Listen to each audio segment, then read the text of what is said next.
aware of some of what that tragedy was, but not everybody that's listening is aware of those tragedies. And I don't want you to, like, if it's going to bring up too much pain, but if you would just share with our listeners a little bit about what that tragedy was that kind of got you involved in this, I would appreciate that. Well, I'm a mother of 4 children and sent them all to college as a divorced mom, and had one son at Hampton University that was having a Martin Luther King celebration for the students on campus at one of the hotels there, and a Navy officer came in, started a fight with one of his friends. My son intervened and put him out. He went to his car, got his gun, and came back and shot him and killed him. So that took a year and a half of fighting up and down the road, trying to make sure that that young man was tried for murdering my son. And then a year and a half later, another knock on the door in Durham, where my youngest son was in Greensboro at A&T, and he'd had an emotional upset, walked out in the street with no clothes on, and a police officer shot and killed him. So it was out of tragedy that I ended up here, a lot of prayer, meditation, and fighting for not just my children, but other children as well. And what I saw during that whole chaotic experience was that we were losing a lot of our black and brown children. Yeah, and we still continue to lose a lot of them. And I know that that's just a very important issue to you, is ways that we can find to not lose these children on a regular basis, because it seems like every time you turn around, there's another tragedy with somebody being lost, whether it's at the hands of a police officer or at the hands of their fellow peers, or even at the hands of other societies and cultures. But where did you find the strength to deal with these issues when they first happened to you? Because I can't even imagine. I have no kids, but I know if Malik was to call me, my younger brother, and tell me that anything had happened to my nephews, I would be utterly devastated, and I don't know how I would handle it, or if I would even be able to handle it. And like I said, he's the one that deals with them on a regular basis. I probably need to deal with them even more than I do. But I was just wondering, but even just knowing that, because they're my blood in the sense of my brother's kids and everything, I don't even know how I would handle that. So how were you? Where did you find the inner strength to deal with that? Ark, the only thing I can tell you is only by the grace of God. Because when I wanted to drive my car off the side of the road, and literally that was what was present to me at that moment, and the other side of my brain said, you can do that if you want, but you're not going to die, because I have work for you to do. So I didn't drive off the side of the road. I drove on down the road from Greensboro, and I have been working ever since. Because what was there was, okay, my 2 boys, beautiful boys, are gone. I can't bring them back no matter how hard I fight. But there are a lot of other young people out here that I can fight for, a lot of seniors that need me to stand for them. So my life is really about, I told somebody the other day that I wake up in the morning and I strap up. Let's go. Well, what is it that we need to fight for? What's the issue? What is the policy? What is it that we need to stand for today so that people have a little bit better life?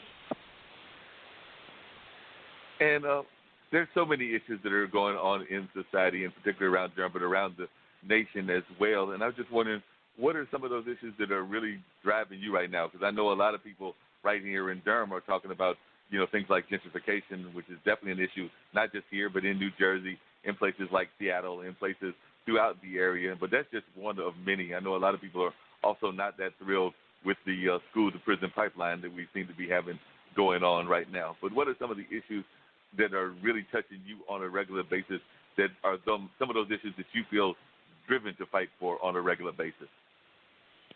Well, gun violence is always going to be that snatches at my heart. You know, when somebody takes a gun and takes the life of someone, it not just impacts that particular mother or father, or mother and father, it impacts the siblings that we don't talk a lot about. It impacts the community. It impacts the kids that they go to school with. So there are a lot of victims from one shooting. So that's one of the things, that people be paid a wage that they can live. They can't live in Durham. You can't live on $15 an hour. You can't live on $8 an hour. Affordable housing. Where are you going to live when the median income in Durham is, I think I heard the other day, is around $55,000 a year? We still have a lot of people that don't make that much money. So they end up in the gap that we provide from the county is social services. And there are people that will say they are pulling on the system. Well, we don't want them to pull on the system. We want them to have adequate income so that they can provide for themselves. We do with the Durham Tech. We have an awful lot of training programs and educational programs where they can go and get a certification so that they can work and make more than $8 an hour. But I can't imagine living off of $8 an hour. Yeah, I mean, I've found it's really hard to, and I'm also amazed at how much, even in whether it's Durham, whether it's New York City, whether it's Miami or other parts of the country, how we, this is 2019, and we still seem to have an issue with folks having, as you just said, places to stay. Because I've got a friend of mine, and we've actually had him on the show before, that was on the verge of being evicted from his apartment complex, and he's had some people doing some work, but even now he's almost on like a day-to-day kind of basis of trying to survive and trying to figure out a way to make ends meet in order to pay his bills. And I've run a couple of people even near here where I live live in Duke Manor, but near the Duke campus and everything. And there are people that I see on a regular basis that are telling me that, they're homeless, might be living on a bridge, living underneath on some of our church grounds and things of that nature. And it just seems that that's just so crazy for that to be happening in 2019. I mean, it was probably crazy for it to be happening way back when, but for folks to be telling me these kind of things, I'm just wondering what can we do to address these issues, and what are some of your thoughts on like the housing crisis and some of the things that are going on? I know that there have been some plans that are put out by like the mayor of Durham and others about trying to make sure that we have affordable housing, but I don't know what impact that will have until we build those things for those people that are facing the struggles now. Because like I know we've got that grounds that'll be built soon at the bus terminal, but that's going to be another 2 years from now if we're lucky? Nothing happens fast, not fast enough. People need housing right now. The county, Durham County just passed, and we just secured contractors for the 300 block and the 500 block of Main Street to build affordable and workforce housing. Now, that doesn't happen overnight. Yeah, I would love for it to happen, show up in 30 to 60 days. But there's no way it's going to happen. It takes planning, and it's a process.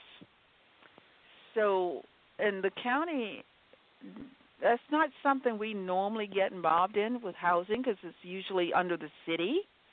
But we saw the need, and we had the land, and we took on the possibility of creating affordable housing in those areas. So the city is looking at this bond. Hey guys, want to get rid of that cable bill? I don't know what that was. That was a mistake on Dee's part, so keep on going. You know what? Yeah, keep going. I'm sorry about that. We have trying to improvise over here with no power, and I got all kinds of stuff going on. Pardon that, man. So the city does most of the housing prospects in Durham, and we normally for the county. Counties usually take on the soft surfaces, the social services and the health department, extension, corporate extension, and the sheriff and the jail. Not really the sheriff, but the jail process. So we take on a lot of different things in the city, economic development, but we've also combined a lot of things as well.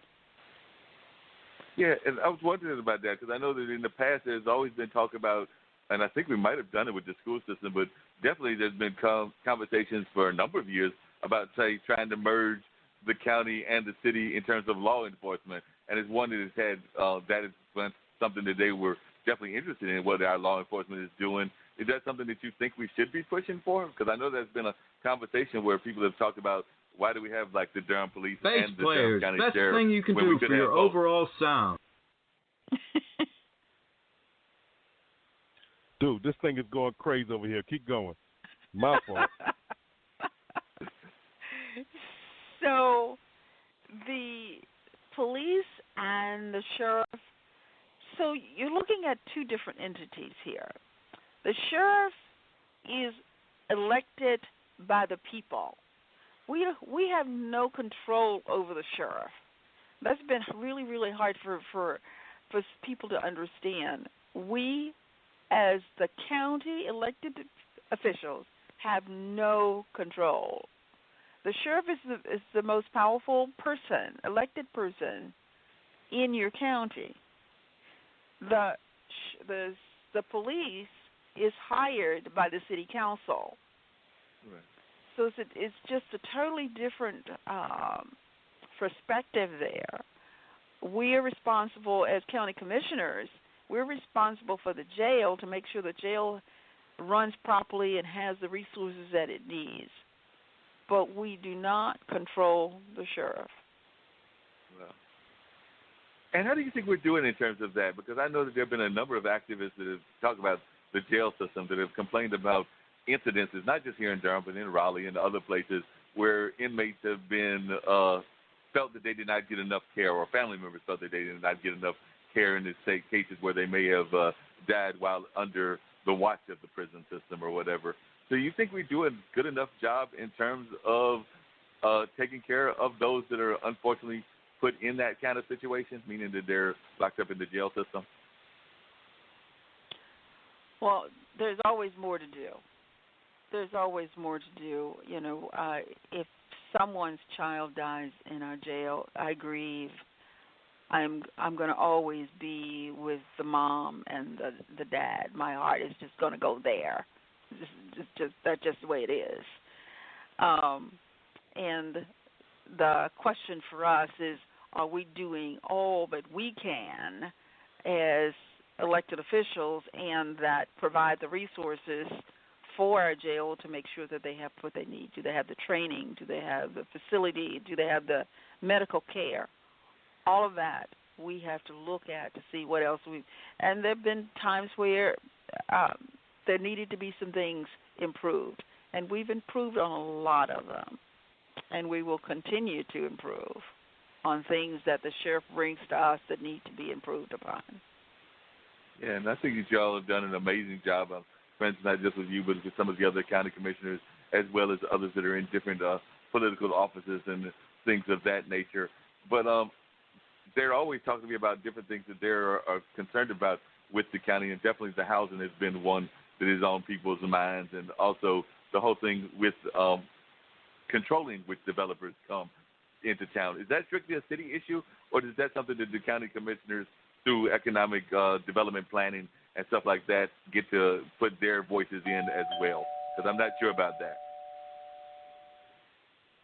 Okay, I'm not sure what the question was about. The question was economic development, what role the county commissioner plays with that in terms of economic development, not just throughout the county, but in terms of like when we're having conversations with